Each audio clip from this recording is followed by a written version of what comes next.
wɔn ahwɛ nsunsuanso a sɛ president Nana Addo Dankwa Akufo-Addo ɛde ne nsa hyɛ ase a ebenya ɛwɔ ma yi so ɛne yɛsi kasɛm ɔpɛni ɔhwɛ ne amansa di nkɔmɔ ɛma IMF kyerɛkyerɛ mu sei ɛde kyerɛ yɛ adwuma a wɔn ɛba bɛyɛ wɔ saa mmara no ho.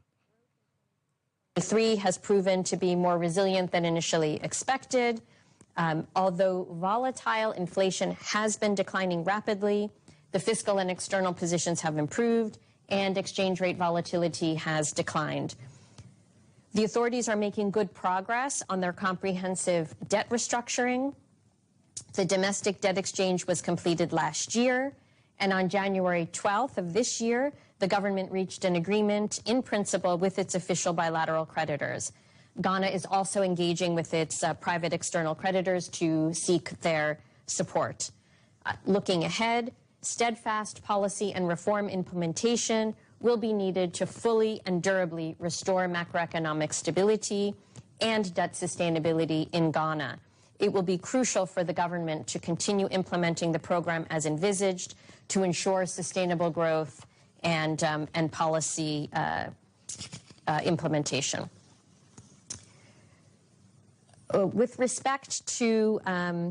the specific piece of legislation, our team is evaluating the potential economic and financial implications of the legislation, and we will continue to monitor the situation closely. Abuzanti we IMF Bruni waka ne siesi so a wɔwe ne brofo ba ko mienu miense kyekyirinsi mu no ne nyina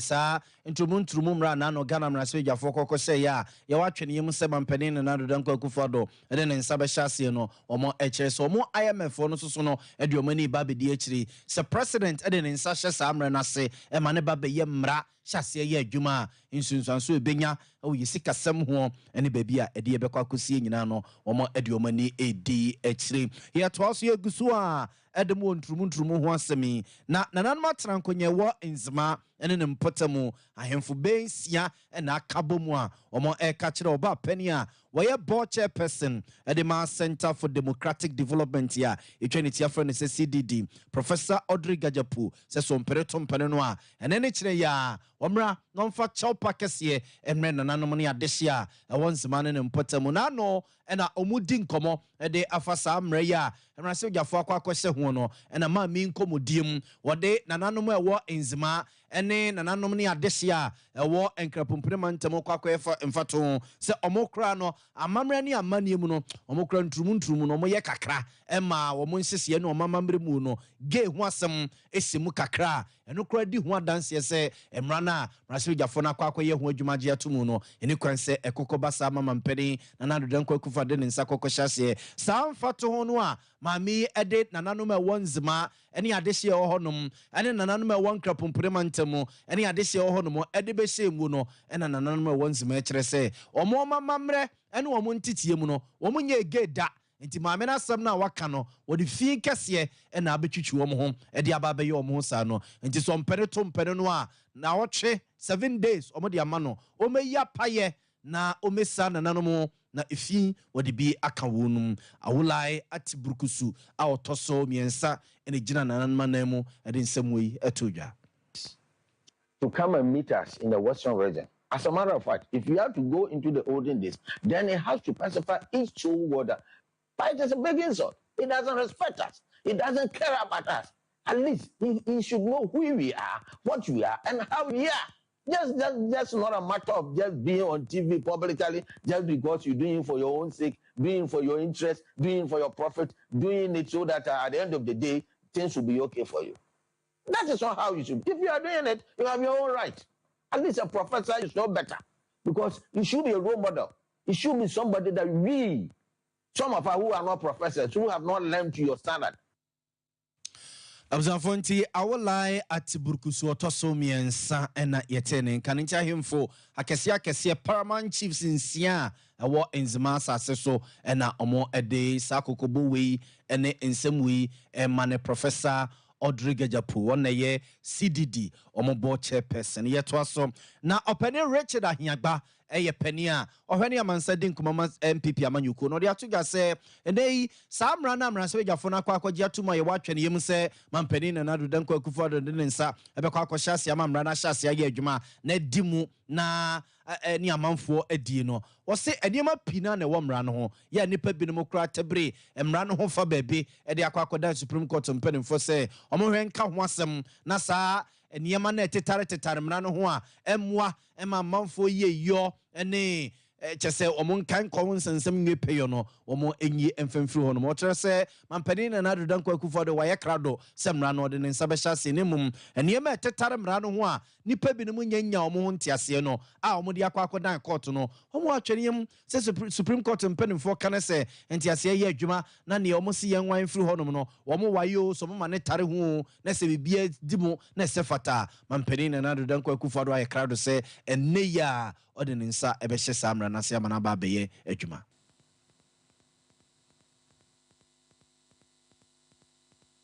Anything that doesn't look like an issue, the NDC will make an issue out of the CDD position, an independent CSO, reputed in this country as independent-minded. I think Professor H.C. Premper's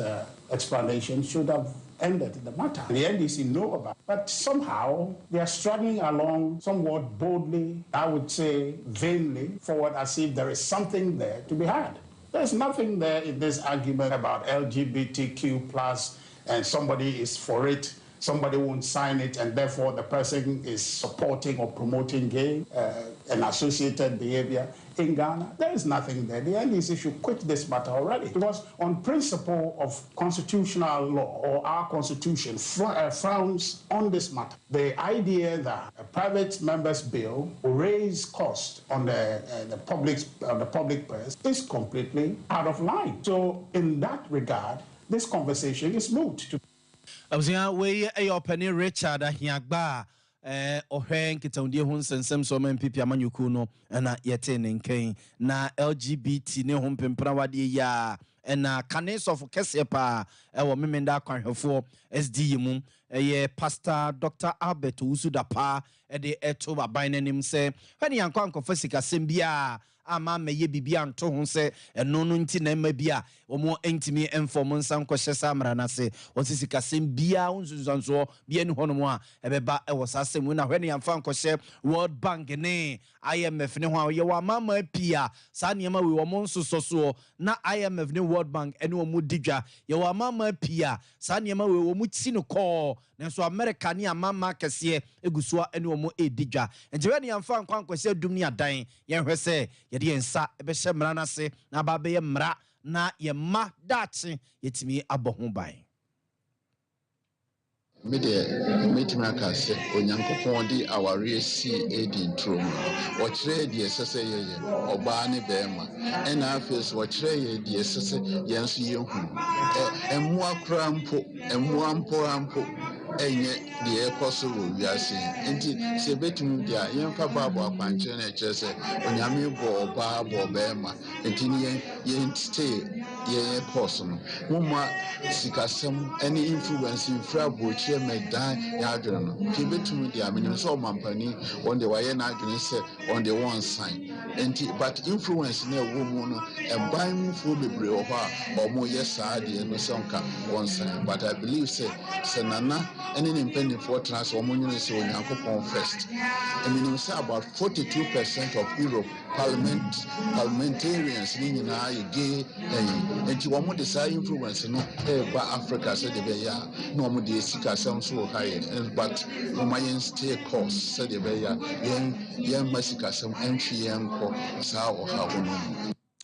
Observe for Dr. Albert Usudapa, a retired pastor SD Asafonim and Yatin Kane. Yentwasway. Now no about to come and penning for day a bo ebeto honum says a neo president ye dear. Na oba bato komisari mpeni mfatna yese oba be fankrata ofa on krata no wie ya wo fele ye eye bibia wie na wo de krata na ba no ene wa amwa wo ho ampesika ntu botum amfa ma wo makache kra no na be 100,000 Ghana cedis connected to no eye 1 billion na wo de to eno na ne kwesi ne ka ne se akwa filing fee eboa abato komisa ne mpenimfo atwa de ato no mo na sansemi a abato komisa ne mpenimfo de betu dwai ena opani bia wa bere wa manyusemu esa so ekire ho ade eye opani Ebu Backman de adesre eto abato komisa ne mpenimfo nim se nani kire ya sansusuye no mode aba ne de emmoa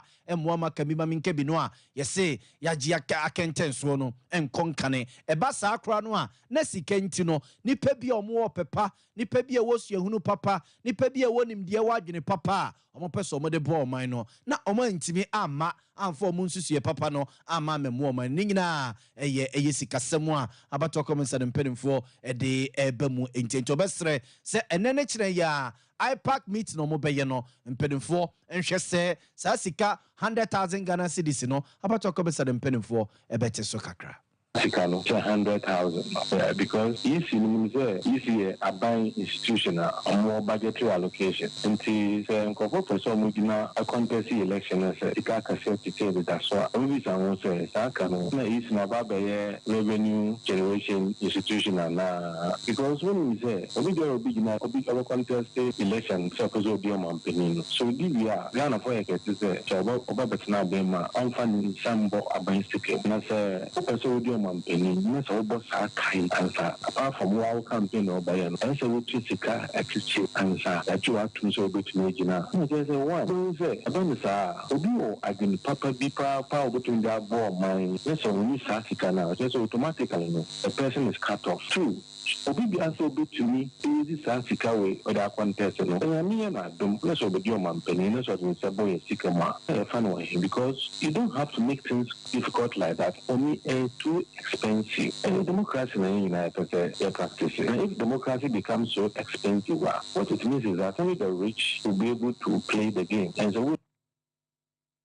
opani Ebu Backman and yetin in Kane ningina ye ninsusia wode bafa bato komisa ne mpedimfo sika kesia omo edi ato no mo se eneupe president ye dia no wahwe se ode ebeba mampani da John Dramani mama gusu a eto aprobo so a wode ne nsusue ne tirimopo ene ne sise ye woni ni so eto Ghana man adesie enim no de atoga se Ghana force ye se nei oman no se ye car enenka esi kumase nkran kwano so enenka wo konkran anase bi ofrin kra ba kumase a ena driver ni na woteka nim no ede car na bepem anase ode abewura menema bewura nsuo mu a ne yesi ye gika no every sa driver ni nsam ne apobi dia manu a oso osre Ghana for se enye mate ni no a na oteka nim no a car no kopemye anase kowura menemu no nyono ne yede car ne kwakɔhye ne nsa yempe experience driver no a watwi car ne pen yemfa enhyɛ ne nsa na onfo man no enko nanim osre Ghana for se yemfa oman ne ma no na wadi oman no so pen wonim ntwia ne ntwia so nyina ya nhye papa ebenam so mampuntu abamamperi dada John Dramani Mahama. Election day. We all know what we've gone through these last 7.5 years. The opportunity has come for us to rescue our nation from the incompetence and inept, clueless administration of Nana Akufo-Addo and his driver's mate. And so on 7th December, the driver is going. And if the driver hasn't been able to drive all these 7 years, he hasn't driven properly, we are not going to hand over the car of Ghana to the driver's mate. If even the driver couldn't drive well, how much less the driver's mate? So I leave you with one final question. If you have a car and the driver didn't drive well, and so you are taking your car back, will you give it to your former experienced driver or to the careless driver's mate? I will give it to my former experienced driver. I will not give it to the driver's mate. Abzanfonti we mampani dada John Dramani Mahama ne yete ne nke yento so enche bia ena mampani da John Dramani mama kopa ma me Professor Jena no poku adwuma se omeye ne tuapemu na one ne nkwafi abato no na nipa pinu a ena ekasa de fo bi chese ma me e de ade pa soronko ena de ba be kama mampani da John Dramani mama ho amomode akọ afi abato no pani sampi yale eyobia na kanenu sigana bayanemu na osaso edintintiman ewo NDC amanyuku mo de atodwa se Professor Jena no poku adwumande ono a ena chese mampenda da John Dramani mama anyemfom so maame no ne suahunu ene ne dwuma papa osum papa ode asomoman no ono a ena ebeboa ma NDC amanyuku no atimadi nkodem ewa fia bato no a ebeto no December bosom ne de to so enso Ghana fapem dwumadi memenda no pa bia eye morning show ayeye ena ode sansem ye tudwa woso ye hwe na opoku agimai se obasima emodi a won nkasa abo ama no ho obra won nkasa abo no ma wasua na dia waye ansa no wobeye politics ye di tu ani obai penya ye yi ni oye obai bia oye first 5 years female vice chair University of Cape Coast. Now, when the University of Cape Coast, courses are University of Cape Coast, and now training a young man for what? May I say, Ghana growing Nana, Cape Coast University. Obesima to me a breaking glass ceiling. Abba by a vice chancellor there. Mr. Wonakasa, Abonage, was one but to handle Noma. Nancy, you are by a minute and no, a brown wabble to see when you're well, or I hope I say, and I can't say, Debbie, but about way, what bought the bride, it looked better. How much you look at the Minister of Education? So there's a teacher for it. I'm buying quantity. They're teaching human resources for the future of our country. And what teachers, students, and Ankasampo, we have to sit back and look. There will be a year. Or my a Roma teacher and Palana. Granted, no teacher and Palana, you drug Gamali, as in you. And I would call especially as what the type of education, the quality of education, and the nature of education. In a translation, please, no, the total quality and quality training of the child.